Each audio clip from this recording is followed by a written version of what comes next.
الحمد لله و صلاة و سلام علی رسول الله صلی الله علیه و علی آله و اصحابه و من والاه. دوستان عزیز، السلام علیکم و رحمت الله و برکاته.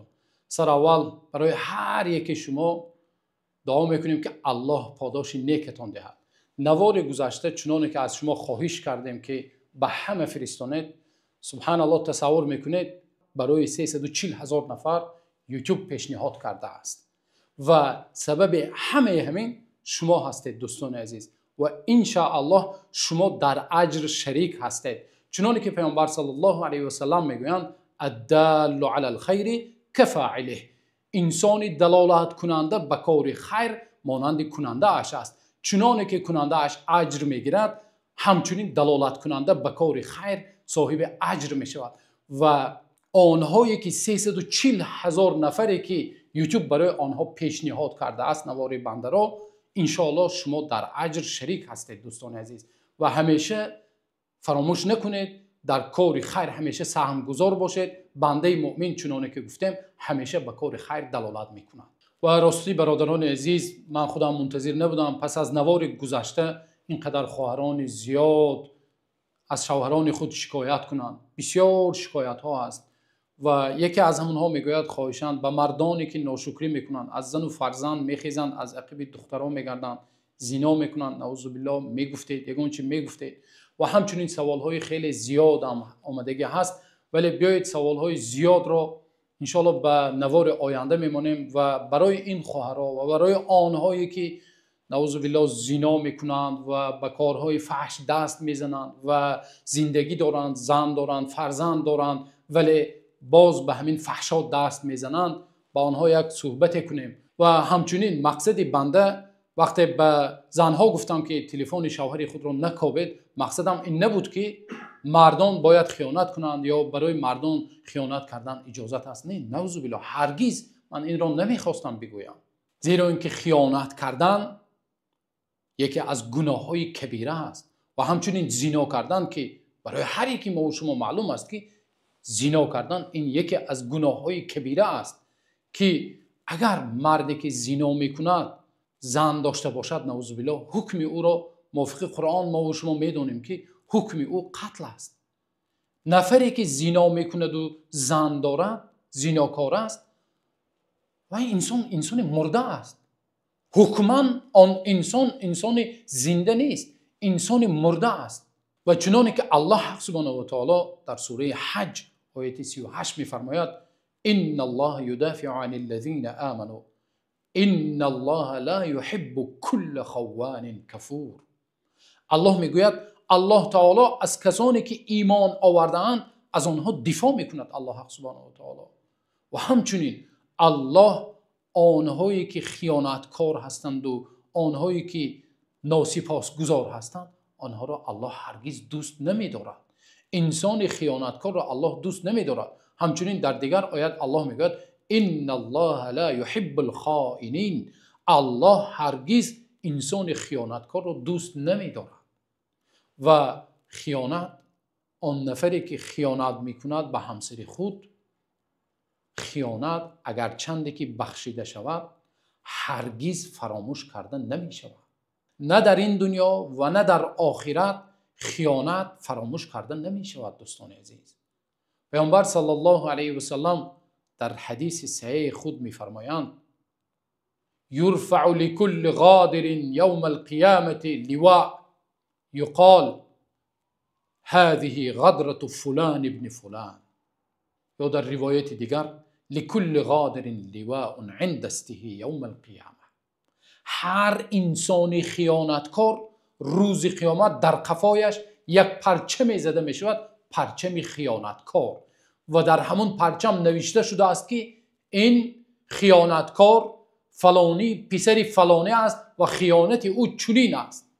خیانتش در بین خلائق، تصور کنید تمام مخلوقات زنده می شود و همون نفر در قفایش یک پرچم کلانی که در همان خیانتش نوشته شده است در قفایش زده می شود. نعوذ بالله. خیانت هرگز فراموش نمی شود دوستان عزیز.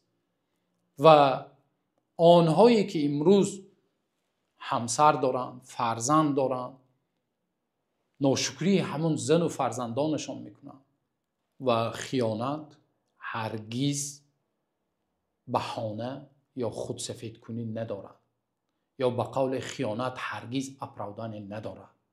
یک نواری را دیدم که تقریبا 1.9 میلیون نفر آن نوار را دیده است. یک خواهر به نام روانشناس میگوید که سبب خیانت شوهر این ناشکری همسران است. خواهر عزیز، هرگز چنین نیست. گناه کبیره بهانه ندارد. گناه کبیره هرگز خودسفید کنی ندارد. گناه کبیره هرگز اپرودن ندارد. خیانت هرگز خودسفید کنی ندارد و یگان بهانه در اینجا قبول نمی شود، هرگز. و اگر سبب جدی اش را ما جستجو کنیم، سبب جدی خیانت این چی است؟ سبب جدی خیانت این ضعف ایمان است، این دوری از الله حق سبحانه و تعالی است، نه اینکه همسر خود را بالای گناه کبیره را بالای همسر خود گذاشتن است. سبب خیانت این همون فسق و فسادی که امروز در جامعه پهن گشته است. سبب خیانت یکی از اولین سبب‌های خیانت همون بلاگرها و مسخره‌بازانی که امروز هزارها صد هزارها امروز پیروان و پدپیچکا دارند و روزی دراز ما و شما را امروز به زنا دعوت میکنند، به عروس بازی دعوت میکنند و صحنه‌چه هایی که امروز زنا را، امر زنا را، این یک گناه کبیره و خیانت را همچون یک خنده و همچون یک صحنه‌چه‌ای که مردم را میخندانند، سبب خیانت همین است. امروز در قلب مرد مردانگیش دور شده است. از سبب چی؟ از سبب همین صحنه‌چه ها و از نوارهایی که امروز ما و شما هر روز برای ما و شما پیشکش کرده می شود. وقتی یک مسخره بازی که همیشه با صحنه‌چه های زنا و با صحنه‌چه های خیانت امروز مردم را به خیانت دعوت می کند، 200,000 و 300,000 و 400,000 پیرو دارد، پس حتما خیانت یک چیز عادی می شود در جامعه. سبب خیانت این است، نه اینکه ما امروز گوییم سبب خیانت شوهرت تو هستی. باز همون بیچاره ضعیفه که چنانه که پیامبر صلی الله علیه و سلم زنها را گفتند ولدت ضعیفه من ضعیفه. پیامبر صلی الله علیه و سلم وقتی زن دختر تولد میکند، پیامبر گفتند یک ضعیفه از یک ضعیفه دیگر به دنیا آمد. آنها را پیامبر صلی الله علیه و سلم ضعیفه گفتند. باز گناه خود را بالای ضعیفه میگذارند. پیامبر صلی الله علیه و سلم گفتند رفقا بالقواریر، شما خیلی مهربان باشید به کی؟ به قواریر. زنها را به قواریر مانند کردند. قواریر یک شیشه های خیلی نازک است. همون قدحی که از شیشه خیلی نازک ساخته شده است، همونها را قواریر میگویند. همسران ما و شما، آنها مادران فرزندان ما و شما هستند. تصور کنید وقتی تو خیانت میکنی، مادر خود را پیش چشم خودت بیار، خواهر خود، اپه خود را پیش چشم خودت بیار، نه اینکه گوییم سبب خیانت شوهر باز همون زنش است. ضعف ایمان شما است، دوری از الله حق سبحانه و تعالی است، دوری از فرموده ها و آیت های قرآن کریم است سبب خیانت. بنابراین هر یک خواهری که به چنین شوهر گرفتار شده است، برای آنها گفتنی هستم که الله حق سبحانه و تعالی به شما صبر جمیل عطا کند و دومین چیزی که شما میکنید صدقاً با شوهر خود صحبت کنید، نصیحت کنید. و چنانه که مثال خوله رضی الله عنها، یک صحابه زنی که به نزد پیامبر صلی الله علیه و سلم رفت و شکایت کرد، همون را میگوییم که شما نیز میتوانید به اهل و به یک نفری که صاحب قرار است از این گناه کبیره و از این رفتار زشت شما میتوانید شکایت کنید. حتی اهل علم گفتند اگر زنا را ترک نکند، زن حق دارد که طلاق طلب کند. امروز زنها میگویند شوهر من زناکار بود، شوهر من نفقه نمیکرد و من طلاق طلب کردم، او طلاق مرا داد، آیا من گناهگار شدم؟ ببینید زنهای ما و شما، زنهای مسلمه ما و شما، زنهای تاجیک چقدر از گناه میترسند.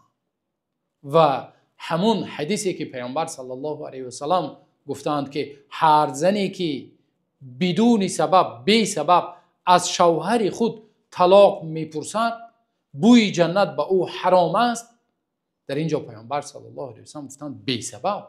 اما آن نفری که زیناکار است و با کارهای زشت مشغول است و نفقه فرزندانش را نمی کند، این یک سبب جدی است که برای جدا شدن. پیامبر صلی الله علیه و سلم میگن کفى بالمرء اثما ان یضیع من یعول، چنانکه که در حدیث صحیح آمده است، میگویند برای مرد یک گناه کفایه است، یک گناه برای ما و شما مردان کفایه است. این گناهی بزرگ کدام است؟ این که اهل و عیال و فرزندانش را ضایع کند. وقتی همسر خود و فرزندان خود را بی اهمیتی و بی نظارتی میکند و ضایع میکند، همین گناه برای او بسنده است روز قیامت. بنابراین آنهایی که امروز با خیانت مشغول هستند، آنهایی که از قفای همسران پاک دامن خود خیانت میکنید، از الله بترسید. بس است، کفایه است. امروز با الله حق سبحانه و تعالی صدقاً رو بیاره، امروز توبه کنه و الله حق سبحانه و تعالی چنانه که ما و شما میدونیم الله بخشنده است و توبه پذیر است. انشاءالله امیدوار هستیم که بعد از این نوار آنهایی که در کار فسق و فساد غوطه‌ور، در زنا غوطه‌ور زنا میکردند و در فحشا بودند، الله حق سبحانه و تعالی را دعا میکنیم که الله هدایتشان کند و جامعه ما و شما را جامعه پاکیزه و جامعه گرداند که زیر سایه قرآن زندگی بسر بردن مشرف بگرداند. تا نوار آینده الله نگهبانتان.